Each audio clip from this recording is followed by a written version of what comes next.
চাল আছে, ডাল আছে, তেল আছে, সয়াবিন তেল আছে এবং লবণ এবং চিনি আছে।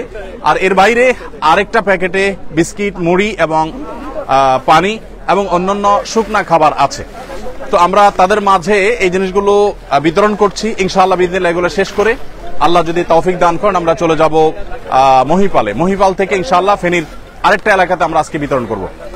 গতকাল এবং আজ আমাদের যে সমস্ত ত্রাণবাহী গাড়ি এসেছে সেই ত্রাণবাহী গাড়িগুলোর মধ্যে থেকে এখানে এসেছে দুটি গাড়ি, ফেনীতে গিয়েছে দুটি গাড়ি, কুমিল্লা গিয়েছে তিনটি গাড়ি, আর লক্ষ্মীপুরে গিয়েছে একটি গাড়ি। এখানে একটা গাড়ি এসেছে দুঃখিত, এখানে একটা গাড়ি, নোয়াখালীতে লক্ষ্মীপুর একটা গাড়ি, ফেনীতে তিনটা গাড়ি এবং কুমিল্লাতে তিনটা গাড়ি।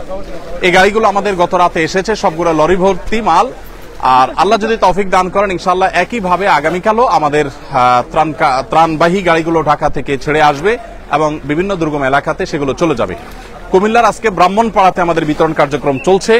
আর লক্ষ্মীপুরের টুমচর মাদ্রাসাকে কেন্দ্র বানিয়ে লক্ষ্মীপুরের কমলনগর, রামগতি যে সমস্ত এলাকাগুলো প্লাবিত হয়েছে টুমচর মাদ্রাসা থেকে সে সমস্ত আলহামদুলিল্লাহ আমরা দেখতে পাচ্ছি বিভিন্ন বয়সের মানুষ আছেন, মহিলারা যারা আছেন তাদেরকে আমরা কষ্ট করে এদিকে আনি নাই, কারণ ওদিকে অনেক পানি, আমরা নিজেরাও যেতে পারিনি।